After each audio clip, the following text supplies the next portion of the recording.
así. Acá hay una concentración así, ¿correcto?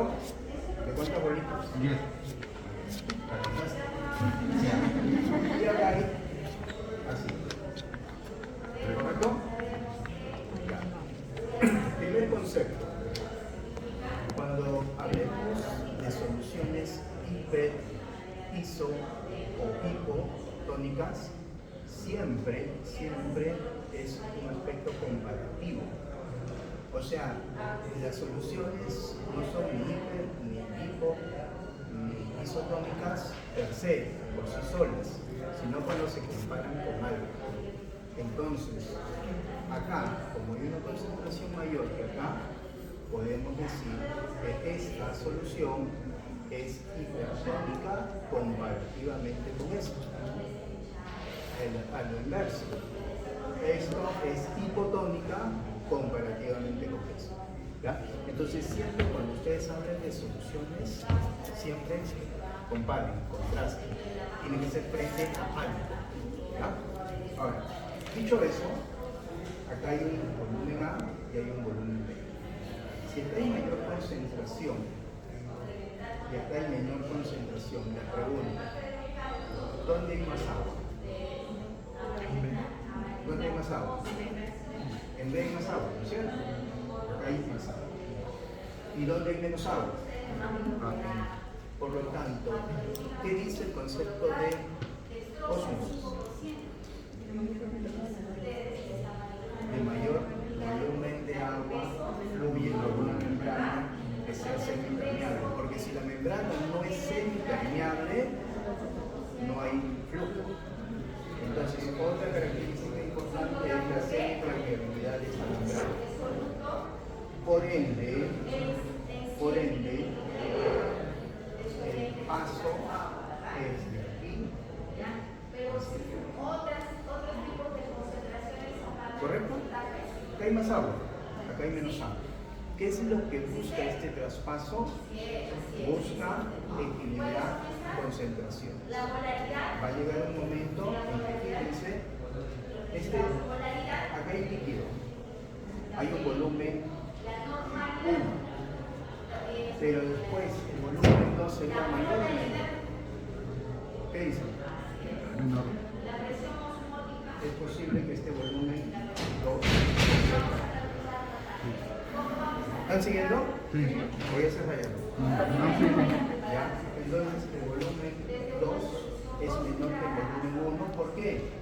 Porque acá pasó agua. Y si pasa agua, aquí genera un volumen 2 de A que es mayor.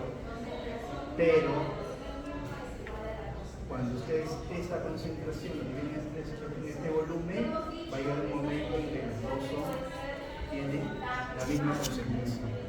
Porque en uno aumentó volumen, en uno bajó volumen, en el otro aumentó volumen. Y lo que hizo es equiparar concentraciones. Y esto es ósmosis. La pregunta es, más allá de que esto es semipermeable, la pregunta es, para este mecanismo, ¿hay caso energético o no? No. ¿Quién dice? Que no, que sí. Ya, cambio de pregunta. ¿Ah?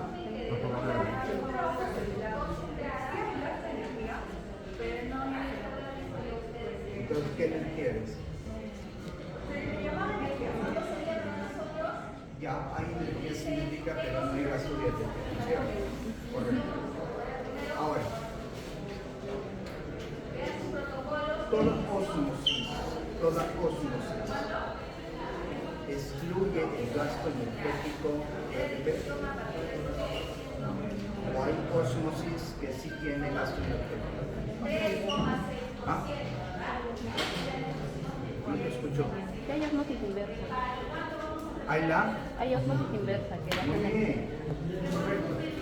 Entonces, la ósmosis inversa, por ejemplo, sí hay gasto energético. O sea, ese concepto también lo tienen que tener en claro. Las ósmosis pasivas, porque esta es una ósmosis pasiva, osmosis pasiva no tiene gasto energético.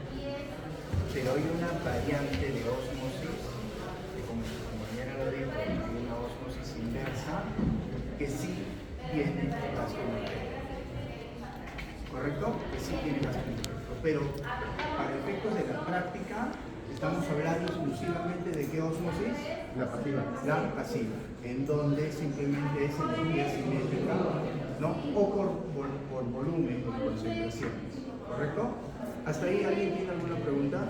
¿Está claro eso? ¿Alguien se rayó? ¿Ah? Ahora, este sistema, ¿en dónde lo vemos? O sea, fisiológicamente, ¿hay este sistema en nuestro cuerpo? En la membrana celular. En la membrana celular, por ejemplo. Ya, esta es una celulita y acá tiene su membrana plasmática, ¿no es cierto? Ya, pero el mecanismo de osmosis es en la membrana o se da por la existencia de la membrana. Porque son dos cosas distintas, ¿no? Porque esta celulita puede estar dentro de un vaso sanguíneo, ¿no es cierto? O sea, este es el intravascular, esta es la célula y aquí sería el espacio intersticial. ¿Sí? Entonces, esta celulita que recorre los vasos sanguíneos tiene una membrana celular o una membrana plasmática. Entonces, el proceso de osmosis pasiva se va a dar entre esta célula y, por ejemplo, el plasma sanguíneo. ¿No es cierto? O sea, quiere decir que si el plasma sanguíneo, fíjense, no estuviera en la misma concentración de lo intracelular, habría pasaje de agua, ¿no? O salida de agua, ¿correcto? Entonces, y eso lo van a ver cuando, más allá de desarrollo el curso de fisiología, en fisiopatología, van a entender qué sucede con la célula en el caso de deshidratación, qué sucede con la célula en el caso de los edemas, ¿no? Eso lo van a ver. Pero el concepto es este, que lo que se busca fisiológicamente y lo que existe fisiológicamente son flujos netos cero. Porque si no, nuestras células pararían hinchándose o pararían encogiéndose. Entonces lo que se busca es flujo de agua neto cero. ¿Y qué significa flujo neto? Miren, esta es la membrana, y ojo, siempre va a haber paso de agua de aquí para allá. Ojo, estamos hablando de concentraciones iguales, ¿sabes? Concentración A con concentración B es la misma. Pero hay paso de agua, sí, pero también hay paso de agua acá. Y cuando hacemos el flujo neto es igual a cero. Y eso es lo que sucede fisiológicamente. Sin embargo, ahora en la práctica, cuando hagamos con concentraciones distintas, vamos a darnos cuenta que ese flujo neto no es cero. O bien sale agua, o bien ingresa agua, en este caso a los hematidos. Lo vamos a trabajar con luego el problema. ¿Hasta ahí tiene alguien alguna pregunta? Este principio, y esto sí les han dado en teoría, este principio se utiliza en los procesos de diálisis. Si una persona no tiene funcionalmente unas estructuras, unas unidades que son los glomérulos dentro del riñón, o sea, no filtra agua, entonces al haber ese daño necesitan una fuente externa llamada diálisis para que simule este proceso de osmosis. ¿Correcto?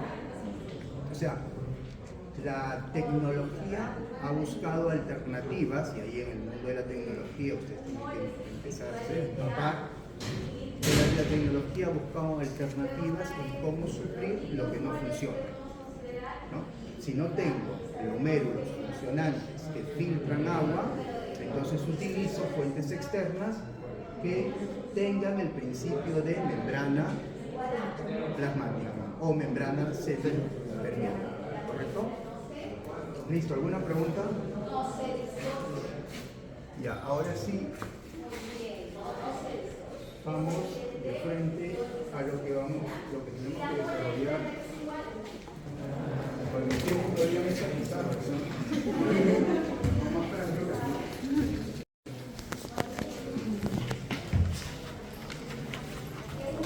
Como 1, 2, 3, 4, 5, 6. ¿Ya? Dentro del material tenemos cloruro de sodio al 5%. ¿No es así? Y tenemos agua destilada. ¿Sí? ¿Ya?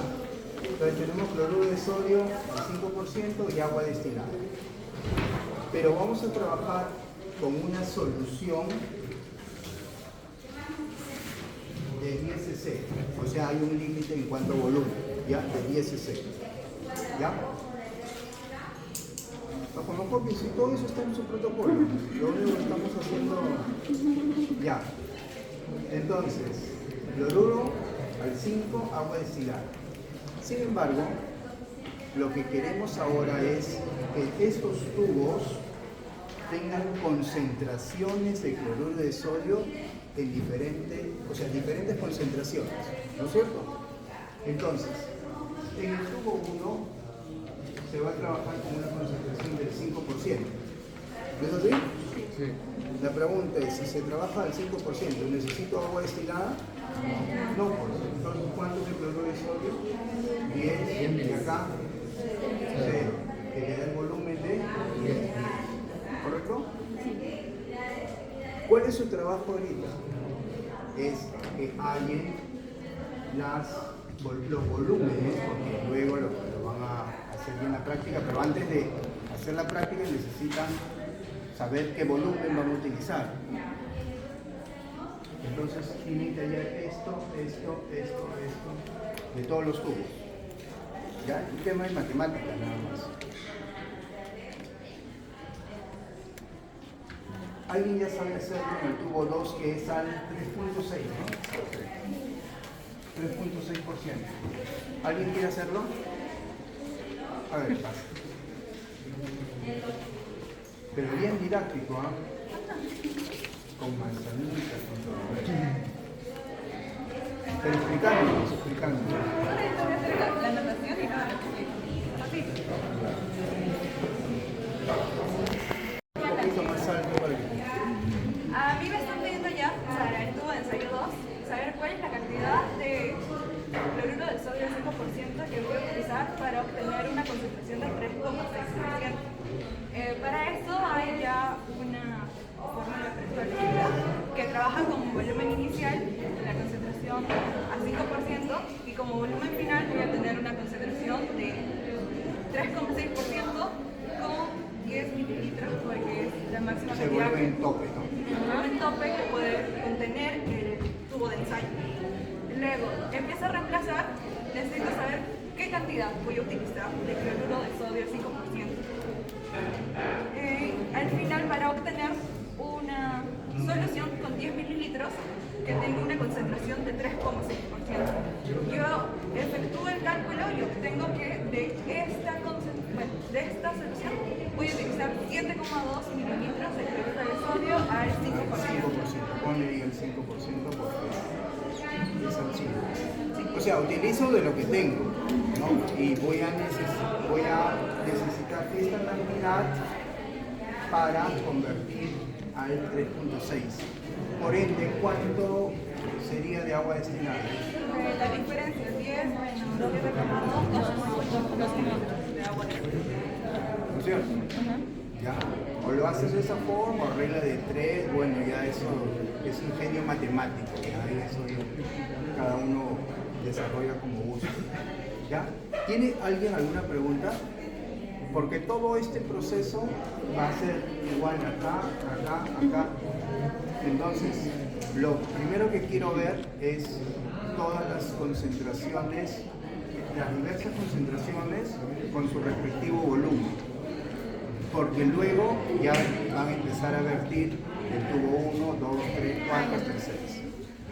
¿Todos ya lo tienen? Sí. ¿Todos ya han avanzado con eso? Sí. ¿Sí? O sea, les pregunto para ya no estar invirtiendo tiempo en cosas que nos vamos de frente a la práctica. ¿Sí? ¿Ya lo Sí, tienen? ya. Ya. Entonces ya utilicen su... Ya. Vayan a su lugar.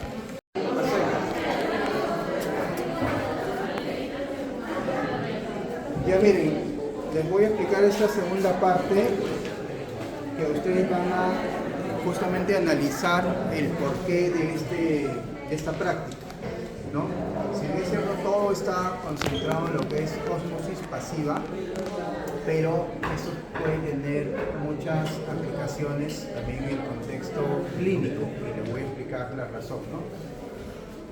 Acá tenemos, vamos a utilizar concentraciones distintas, solamente con 3 ejemplos.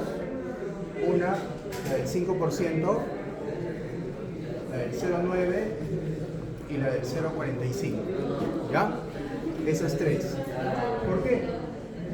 Porque esta del 0,9 es la solución isotónica, ¿no?, clásica. Esto de acá es hipertónico comparado con esto, y el de acá es hipotónico comparado con esto, ¿cierto?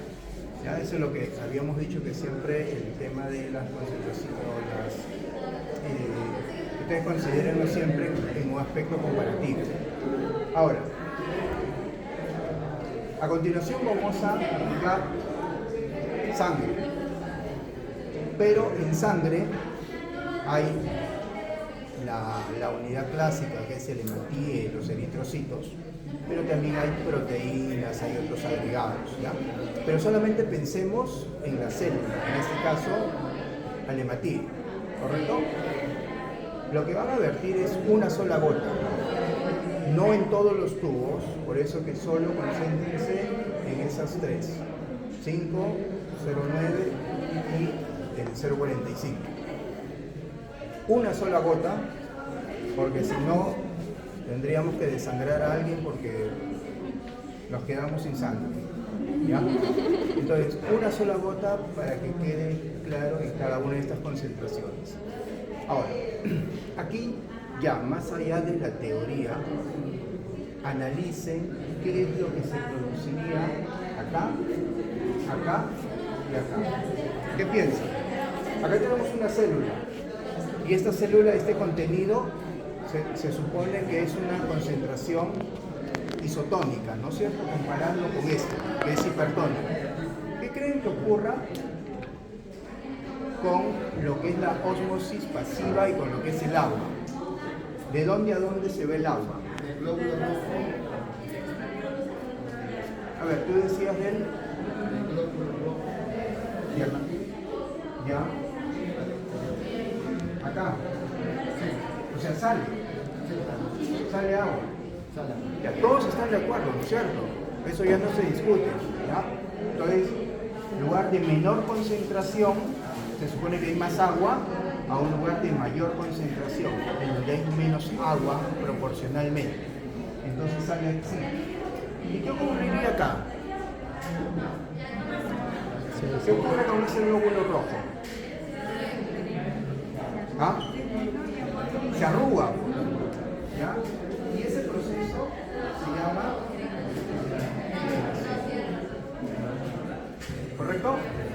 O también se llama, en algunos lugares lo van a encontrar como plasmólisis, ¿correcto? Plasmólisis es sinónimo de crenación, ¿correcto? Crenación, no es cremación de cremar, ¿eh? Crenación, ¿correcto? Crenación, o sea, un glóbulo rojo deshidratado, porque ha perdido agua. Ahora, en curso de fisiopatología, cuando estudien, hay una entidad, por ejemplo, que se llama la anemia drepanocítica, ¿correcto? Que son unos glóbulos rojos que son rojos también, pero que tienen esta forma. Se llaman glóbulos rojos falciformes, ¿correcto? En este tipo de enfermedad, que es una enfermedad hereditaria, ¿correcto? Ya tienen esta forma. O sea, es como una especie de glóbulos rojos ya crenados. Y este tipo de técnica se usa en laboratorio para, por ejemplo, conocer lo que se llama la fragilidad osmótica de este glóbulo rojo. O sea, si de por sí ya está crenado, cuando sometemos a concentraciones hiperosmolares, vamos a encontrar un porcentaje mayor de crenación, ¿correcto? Entonces, por ejemplo, dentro de los exámenes de laboratorio para evaluación de anemia drepanocítica se emplea fragilidad osmótica de este glóbulo, es exponiéndolo a concentraciones hiperosmolares, ¿ya? Entonces ahí están viendo un efecto, digamos, práctico en un tipo de anemia específica, ¿ya? La anemia drepanocítica, ¿correcto? Pero en resumen, esto se arruga, esto se crena, esto se plasmoliza, ¿correcto? Pierde agua. Segundo, ¿qué sucedería con ese glóbulo rojo? Al ser isotónico, el flujo sería algo parecido a cero. ¿Hay flujo de agua o no hay? Sí. Ya, está claro eso. Siempre hay flujo de agua. De afuera hacia adentro, de dentro hacia afuera. ¿Ya? O sea, lo que ustedes han vertido, hay parte de las moleculitas que están entrando, pero hay otras que están saliendo, ¿correcto? Y como dice su compañero, cuando hacemos flujo neto, no pasa nada, porque es isoosmolar. A este glóbulo rojo no le va a suceder nada, ¿correcto? Excepto que ustedes muevan, hemolicen y viertan la hemoglobina, ¿correcto? Pero esto normalmente se debe precipitar, debe ir al fondo, se condensa, ¿no? Se condensan los glóbulos y no debe pasar nada, y todo el resto de agua debe estar cristalino, ¿correcto? Ese es el segundo supuesto. Y el tercer supuesto, estamos hablando ya de una concentración hipotónica comparativamente a la concentración del motivo.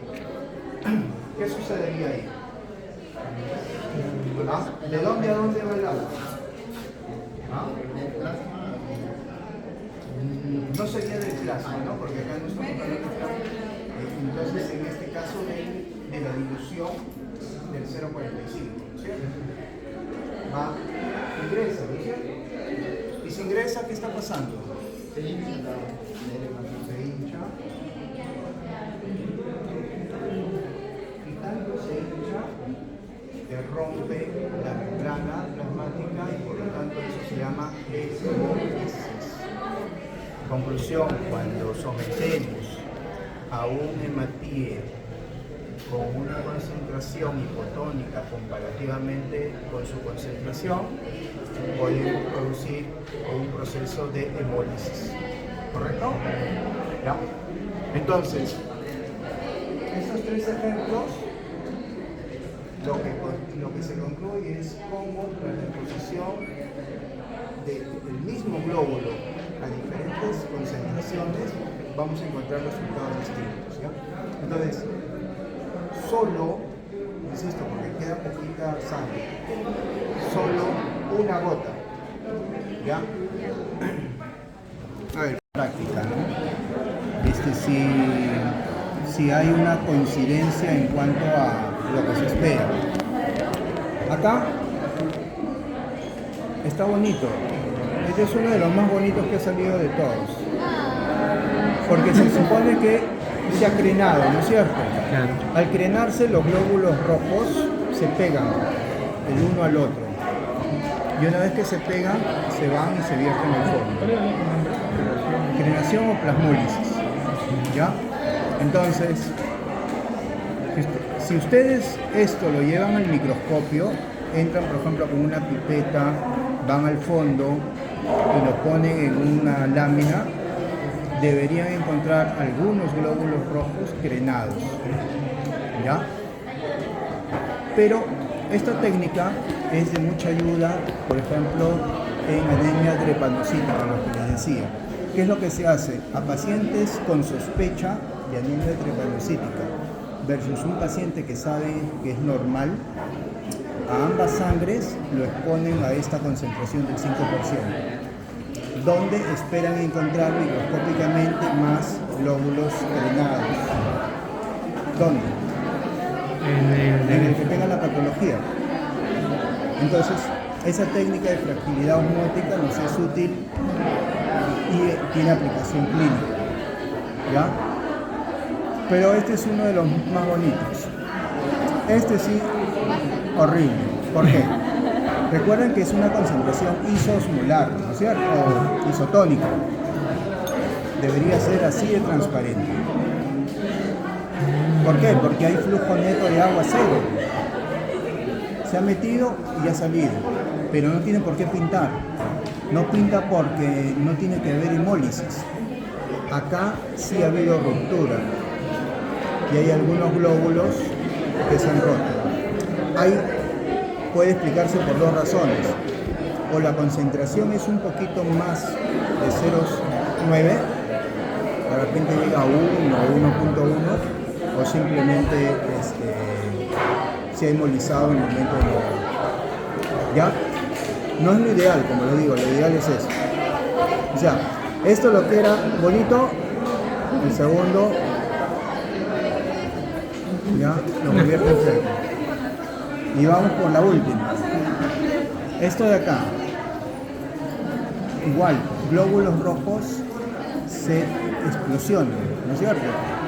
Se hemolizan. Entonces deberíamos encontrar una tinción más homogeneizada, porque ha vertido, ha roto y ha liberado la hemoglobina, y la hemoglobina es la que tiene de color rojo. Entonces deberíamos encontrar no tanto un precipitado al fondo, sino un color rojo o un color medio rosado pero uniforme, más homogéneo, ¿ya? En algo pasa, ¿ya? ¿Preguntas? Listo, el informe es por grupo, ¿ya? ¿Hasta cuándo? Hasta el lunes. O si quieren mañana. Hasta el lunes. ¿Lo subimos al Moodle o...? No, al Drive, porque no tengo todavía tengo esa dificultad. ¿Usted tiene acceso al Drive? ¿Ah? ¿Usted ya tiene acceso al Drive? Sí, ¿Hasta el lunes a qué hora? 11:59 de la noche. Ni un minuto más. ¿Hay puntos de puntualidad? ¿Ah? Puntos de puntualidad. O sea, si lo enviamos entre estos 2 días siguientes, ahí son 3 puntos y si no, un punto. No hay reconocimiento moral. Justamente de eso íbamos a hablar, la coordinadora, la delegada y la coordinadora Ya. de los